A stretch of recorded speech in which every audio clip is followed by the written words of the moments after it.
What's going on, YouTube? It's your boy Key coming at y'all boys with a brand new video. Now today, we still grinding, we still in the mood.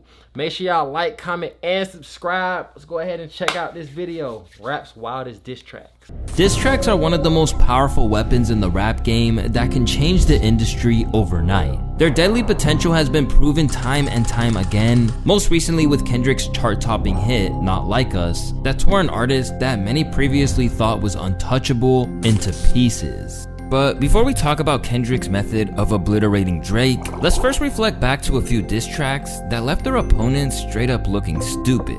My name is Wildest, and these are rap's wildest diss tracks. Imagine getting dissed so viciously that your entire career goes on pause. Well, that's exactly what happened in the scramble for the Queen of Rap crown between Nicki Minaj and Remy Ma. This beef, like many others do, started when Remy felt that Nicki was throwing subs at her, specifically with lines like this. Tell that bitch with the crown to run it like Chris Brown. She won 3 rounds, I'ma need 100,000. At the time, Remy thought this was disrespectful, especially from a younger rapper who was still making a name for herself. So she confronted her at the Playtime Is Over mixtape release party to tell her just that.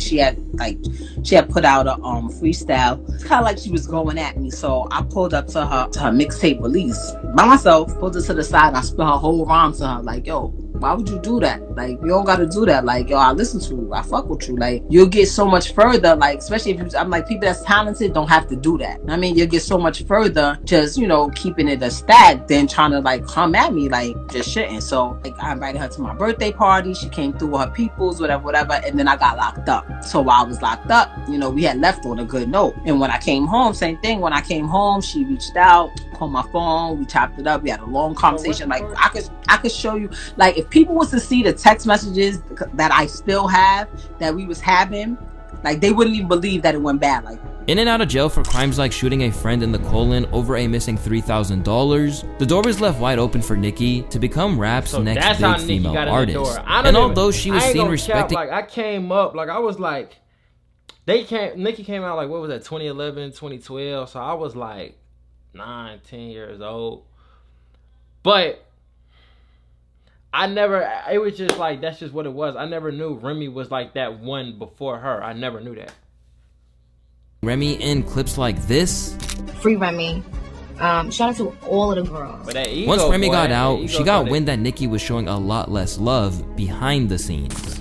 the final straw is when somebody that is very credible, that we all know, and has sent pretty much showed me messages that was from her, just talking so crazy and just like just pretty much praying on my downfall. Like, yo, I can't even really say who it is because say what it said, but I just couldn't believe it. Like, anytime anyone came to me and was telling me like, yo, this was said, I was like, nah, I don't believe it, because we had a conversation. I told her like, yo, you're supposed to say you're the best. Say, well, I'm supposed to say I'm the best. And he's gonna try to put us against each other.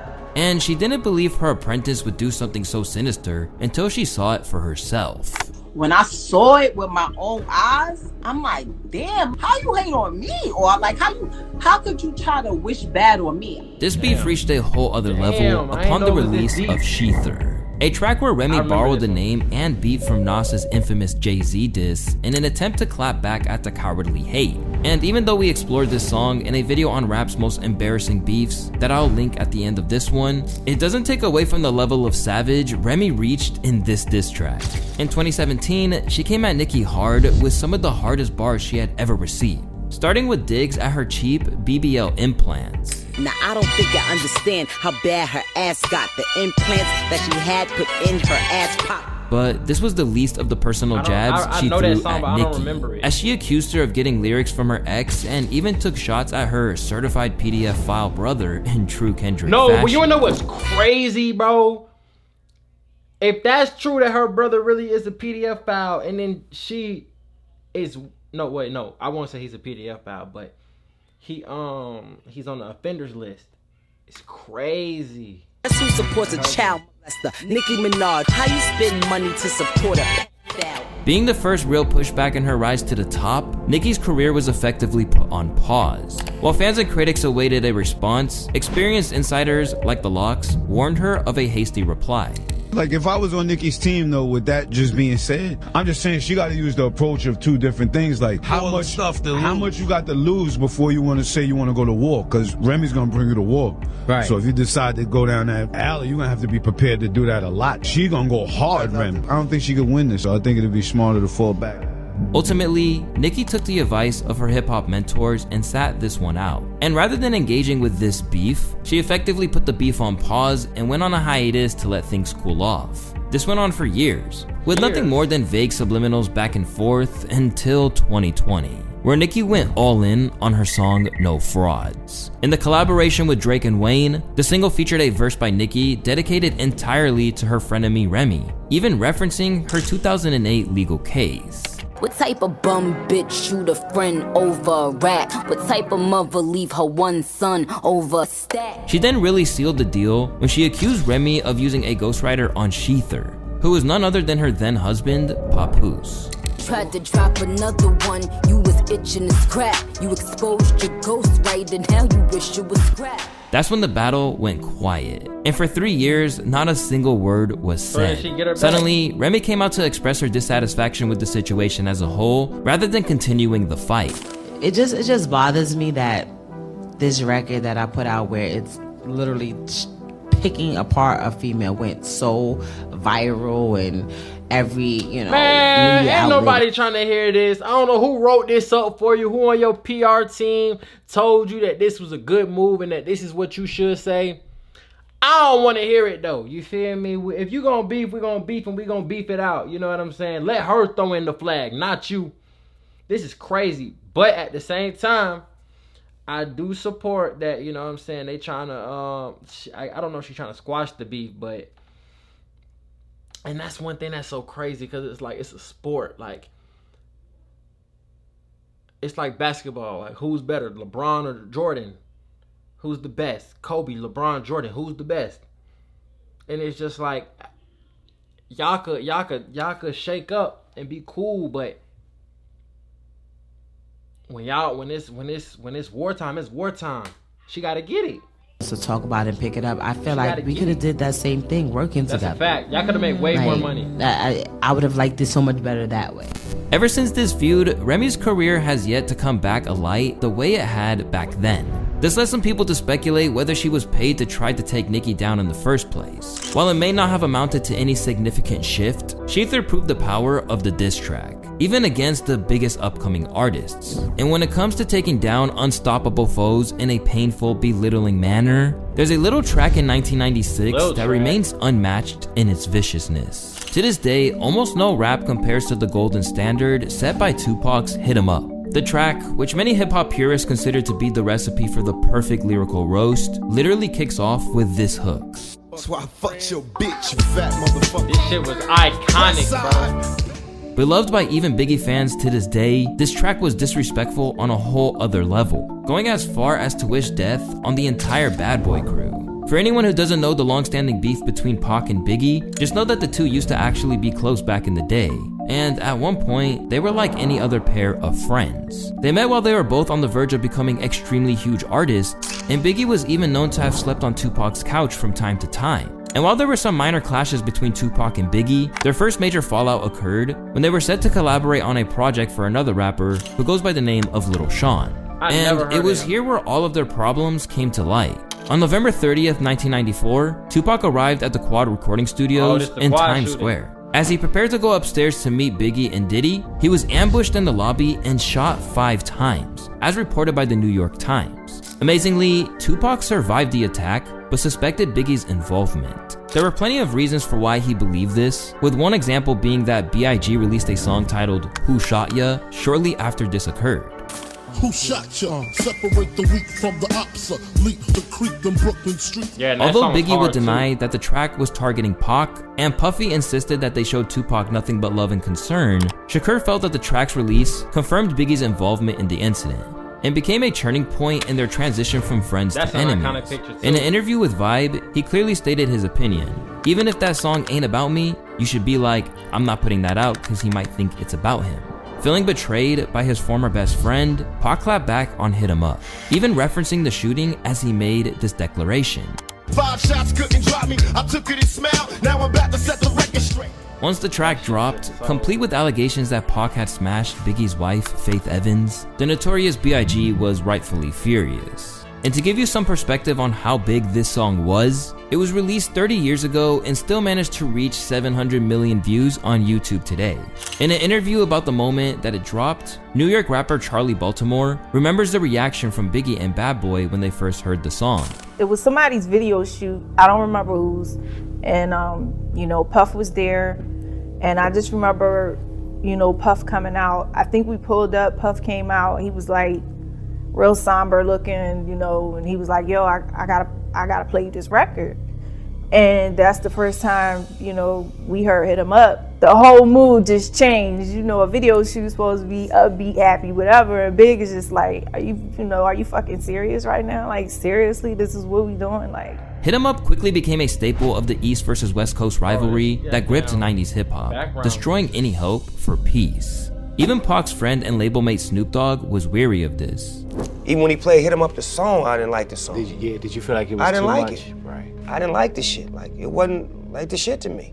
Like, it was you buying more problems, cuz. You're buying problems. Gangsters is everywhere. They make them everywhere. Ooh, while it may not have affected his 1996 death, Snoop was right that Pac's track knocked hip-hop off its feet and intensified the Coast Wars, a move that would later claim the life of Biggie Smalls. In fact, some people speculate that the track itself is cursed, as pretty much everyone involved in Hit 'Em Up is dead, including all the writers and producers. And sure enough, Pac, Outlaw's members Hussein Fatal and Taki Gaddafi, and beatmaker Johnny J all passed shortly after its release. Damn. Hit 'Em Up was putting the lives of artists in danger. But our next rapper's hasty decision to diss the GOAT would leave his career on life support. A young MC out of Cleveland, Machine Gun Kelly grew up enamored with Eminem, always considering him one of his favorites. But when projects like Revival were coming out, he became concerned that his hero's best days were behind him.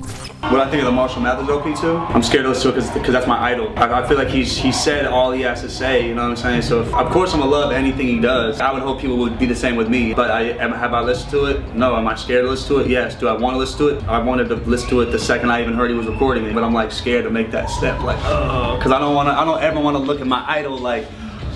While these comments likely never hit M's radar, what eventually would were his comments on his daughter. Starting with a tweet in 2012 where the then 22-year-old MGK was thirsting over Haley Jade. And I'll let you guys do the math on how old she was at the time, but rather than taking it back, he was then seen saying similar comments on platforms like Fuse, where he said, I'm not waiting until she's I'll go now. I'm 23, dog, like, you know what I'm saying? I'm 23. While he tried to maintain some respect here, he threw it all out the window when he came to believe he was banned from Shade 45, Eminem's radio, over the message. I'm my favorite rapper alive. Since my favorite rapper banned me from Shade 45, I want. No, that's kind of hard. To clap back, he went in with rap legend that's kind of 9 hard on the track No Reason, where he spit this at the rap god.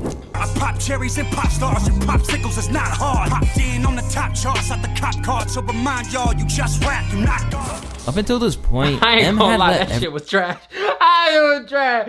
Maybe the rest of the verse was hard, but that, sir, was not it. And if you gonna come at Eminem of all people, who literally buries rappers and ends their careers with songs, I think you should have came harder than that. I didn't like that. I didn't like that at all.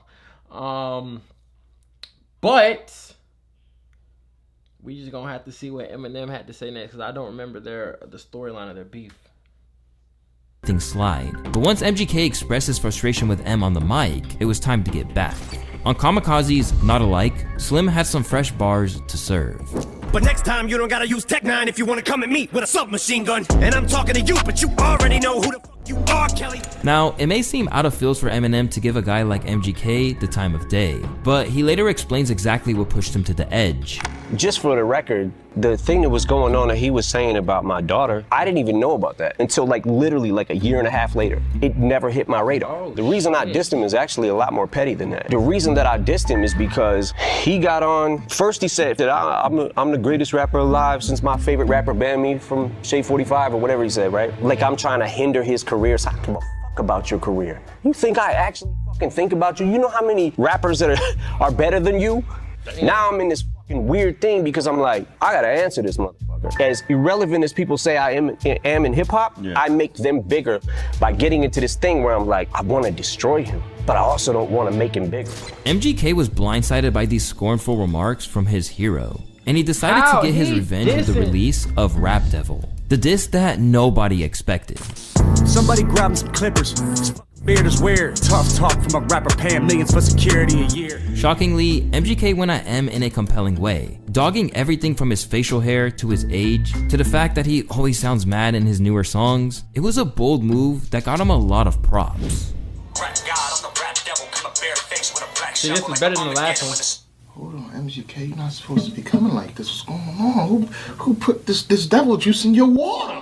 But it didn't take long for Eminem to clap back with a brutality on Killshot, where he claimed not only to give MGK his entire platform, but swore that he'd break it down just as easily. Now I gotta back aim, yeah, bitch, pop champagne to this. It's your moment, this is it, as big as you're gonna get, so enjoy it. Had to give you a career to destroy it. Eminem refused to hold back here, and that should be the end of the story, right? But Rap Devil was compelling because, in a rare instance, it made people question if Eminem had been defeated. I thought Rap Devil was better than Killshot. I mean, I guess I'm in the minority because people been giving me flack for that. Killshot was a leg shot.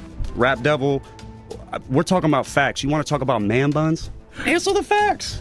I think people. You want to talk about a hairstyle I wore for a movie? A blockbuster movie in a 10-episode Showtime series called Roadies? I'm an actor, homie. How disconnected are you? You called me a mumble rapper? Oh. Even though MGK put up a worthy battle with his former hero, he has since changed his entire style and has barely touched rap ever since. It just goes to show the danger of coming after the rap But, god. I mean, now MGK makes sad boy punk music. Don't mess with but Shady. at the same time, Only Eminem could diss a rapper so hard that they changed genres. Damn. Slim Shady that has bad? always been prolific in the art of war, and his protege 50 Cent has inherited that trait in his ability to shake the game with ruthless diss tracks. So much so that in 1999, he stepped onto the scene with How to Rob, a song so vicious that he made an enemy out of everyone right away. Most notably, his long-standing rival, Jay-Z. He really exploded into the game like Kendrick would eventually do on his infamous Control verse, and you can learn more about that and Dot's other savage moments in our recent video. But on the now legendary record, 50 details how he'd stick up the biggest artist in the game, suggesting that he was ready to come for anybody in his rise to the top. I ain't gonna cap. Well, it's Rap's wildest diss tracks, but it was wild because he came at so many people by name, but it wasn't. It's not top 5. Including It's not top 5 at all. It's not even top 10 to me. Diss tracks? No. Hip-hop culture doesn't let that kind of talk fly, and suddenly, everyone was talking about this Curtis Jackson kid. His musical debut put pressure on long-standing legends to respond, which includes Jay-Z, who showed off a new track at his Summer Jam performance that same year, where he took a jab at 50. I'm about dollars, who the fuck is 50 Cent? With all the mainstream attention his diss got him, 50 looks back at this time as a gamble, but a successful one at that. Some of the biggest ones, including Jay-Z, Big Pun, and Wu-Tang, had responses for me, which was exactly what I hoped for. Columbia snatched up the song and put it on the In Too Deep soundtrack, which exposed me to a wider audience. Everything was going according to my plan, but I still learned a valuable lesson with How to Rob. People always respond to a competitor. When you're viewed as someone who's going to run into the fray, as opposed to running from it, you'll always have eyes on you. Despite a short lull in his career after infamously being shot 9 times, 50 would resurface once again just a few years 50, later. I ain't gonna lie though. Once he got signed 50 with was one of the ones, bro. Like, you can't kill him physically or on like his rap career. Like, he was just one of them ones. Like, bro, they say he done went broke. He done did this. Now he richer than he ever been. He doing what he doing. Like, you gotta look at the 50 Cent story and be like, Dre man, and Shady, Jay-Z knew exactly what was coming. Bleak beans, everybody was in there, and I was like, man, I'm telling you, man, y'all got a chance right now. Just flood it, put out a lot of music because 50 Cent is coming. 4 months later, in the club hit, and it was over. And it was just like, okay, now everybody got to sit on the sidelines and wait this tight to wave out. Using diss tracks as a marketing ploy can be an ingenious idea, as we saw with 50 Cent's successful entrance into the rap game. But for his other mentor, Dr. Dre, he and the rest of NWA set their sights too far, flying too. Before he get into an unpopular opinion, this is my favorite diss track of all time. I don't know why. It's just like 1v5. Like, I can take all of y'all. Y'all not better than me. We could do whatever y'all want to do. We can go as far as y'all want to take it. Ice Cube had it, bro.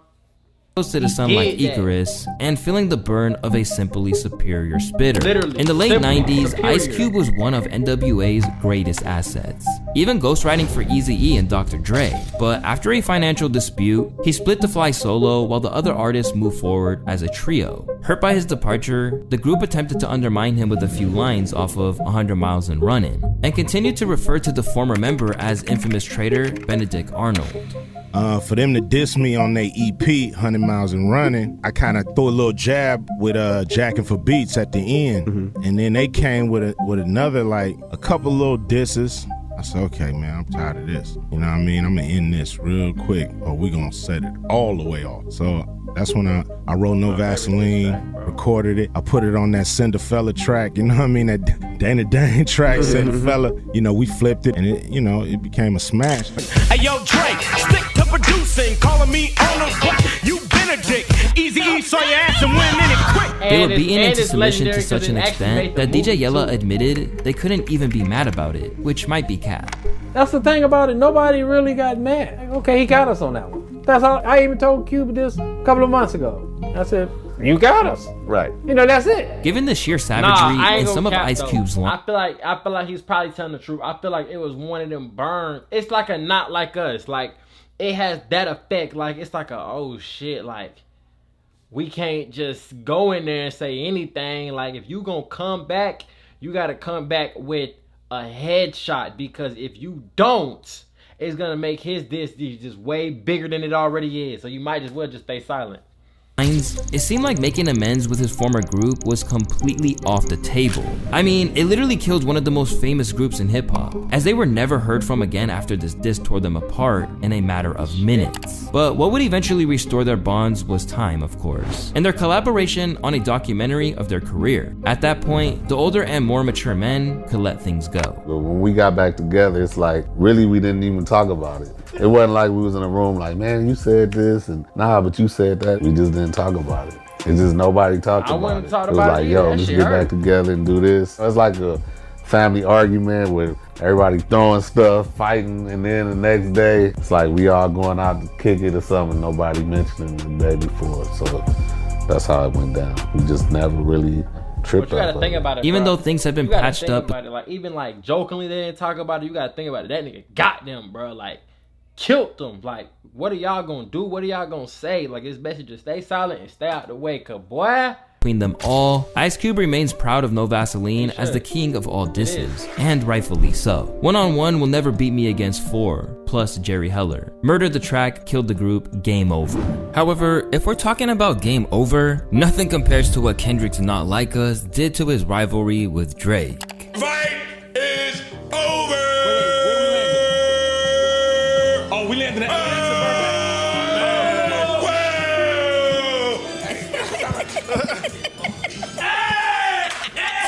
Trying to strike a chord, and it's probably A minor.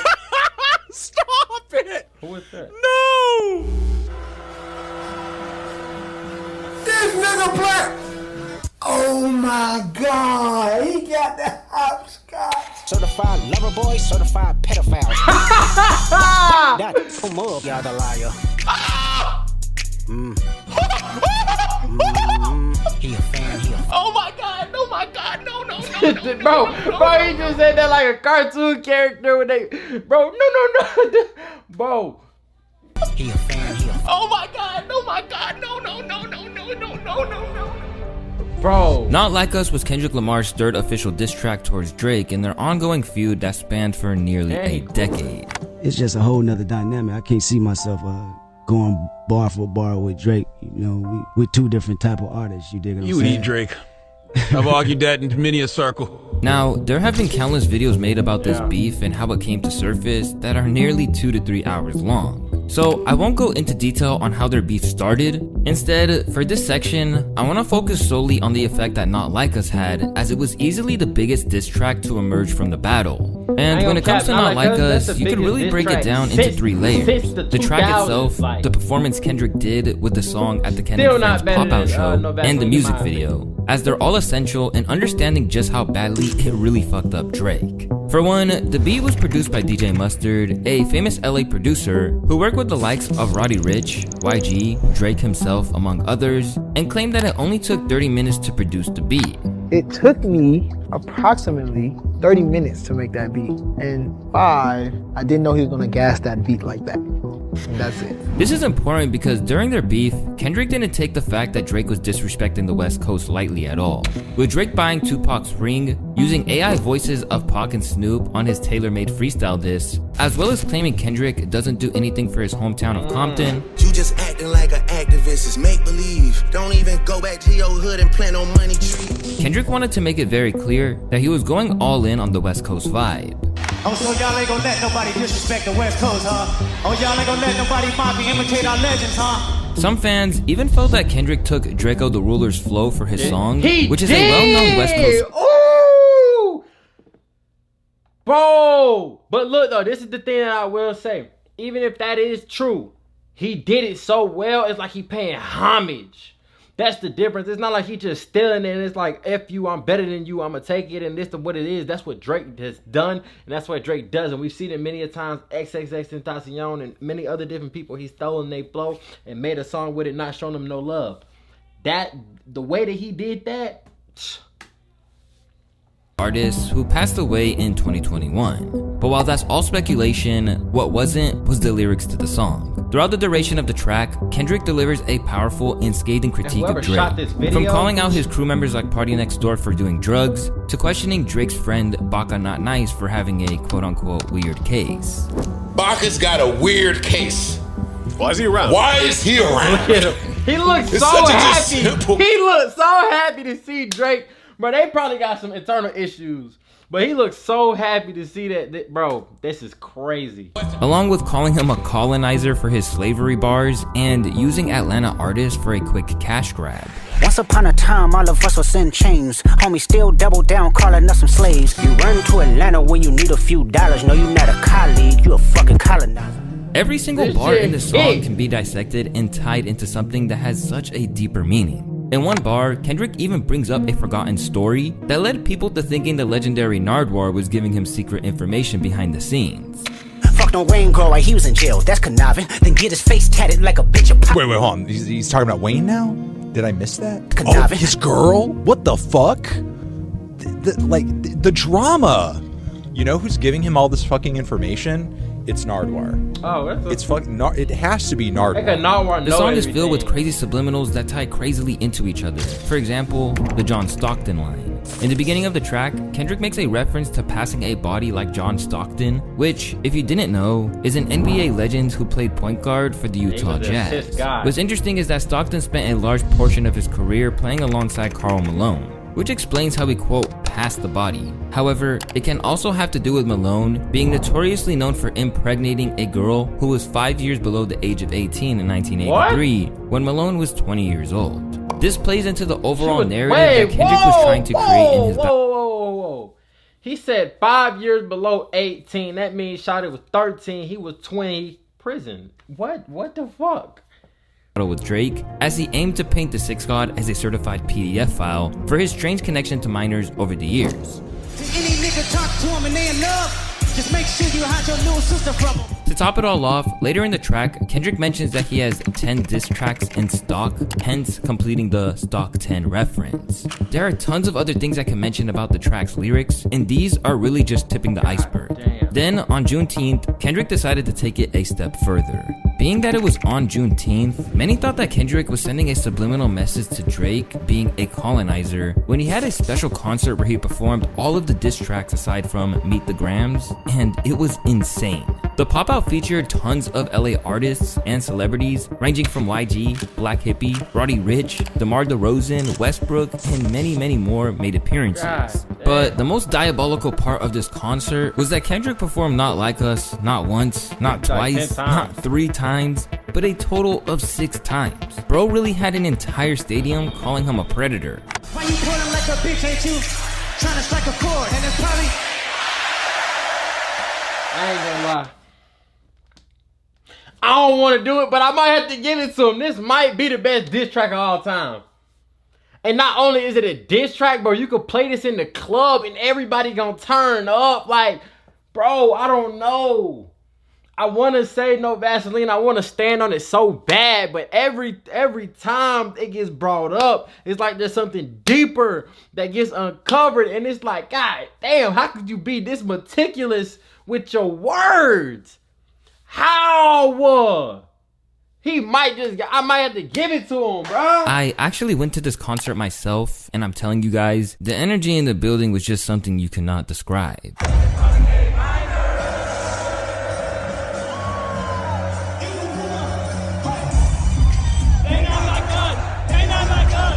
During the performance, Kendrick sported a red sweater and jeans, which fans found out was a direct reference to Tupac's 1994 Source Awards outfit, which is another dig at Drake for disrespecting the legend. One thing interesting is that at one point, Kendrick claimed that the concert was not intended to hate Drake, but instead, it was simply to bring the West Coast together. This shit ain't got nothing to do with no motherfucking song at this point. Ain't got nothing to do with no back and forth records. It got everything to do with this moment right here. That's what this shit was about. To bring all of us to motherfucking together, you know what I'm saying? That's what this shit is about. But about 2 weeks later, Kendrick did something special on the 4th of July. A day that is known to celebrate the independence of the United States of America, Kendrick continued to play into the narrative that Drake was a colonizer from the day that he dropped the music video Alone. The video is full of crazy Easter eggs that left fans and critics alike depicting each of the scenes. The knock on the door in the beginning, the 17 push-ups with a picture on the wall, Kendrick crip walking over hopscotch, the sex trafficking crates that were black and white, the family dancing together, and the owl at the end, all had crazy deep meanings that led fans to come up with various theories. Today, the video sits at just over 70 million views. And speaking of numbers, this is where Kendrick really beat Drake at his own game. Not only did he make a smash hit that's been deemed as the song of the summer, and has become an anthem in clubs worldwide, the song has also broke record after record. And bro, you gotta enough, think about it though. Imagine being Drake. Like, the first month this shit had to be out, bro. I don't know if y'all seen that Mike Rubin picture with Drake. Bro, he looked so tired. He looked like he was getting no sleep. Like, he was searching for the one. And it was just like he couldn't do it. Like, he couldn't find it. Like, look at this. The first one. Most song streams in a week by a rapper. He passed up Drake.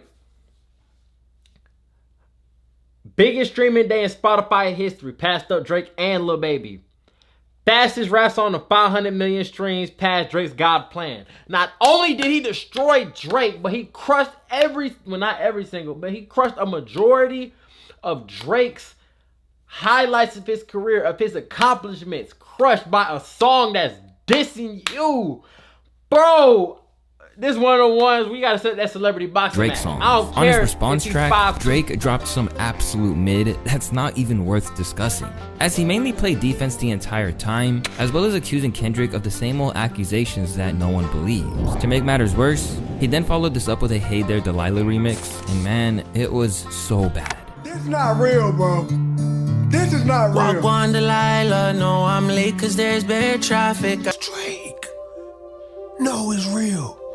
No. No, ain't no way. Some people even claimed it was the worst song they ever heard. That is one of the worst things I've ever heard in my life.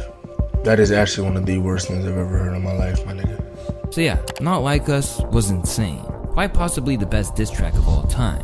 Also, some people on Twitter complain that I'm unbiased on YouTube, but glazed when it comes to my posts on X. So I'm about to say it here to solidify that I'm not an NPC. Kendrick is literally the GOAT. I'm sorry if you want to cry about it. I'm from Los Angeles, and I'm telling you, when Kendrick said the city is back up, he meant it. It truly feels great to be an LA native, and I've supported Kendrick Lamar and TDE as much as I could throughout the years, so this was truly a great moment to be not only a hip-hop fan, but definitely a Kendrick fan as well. But if you want to see more embarrassing beefs, you can actually click one of... Man, that's gonna end off that video. That's crazy, bro. It's like I don't want to give it to him. I don't want to give it to him. But he might have Ice Cube beat, bro. Cause, bro, it's just too deep. Like, that's one thing I will say. I don't think. Well, I don't.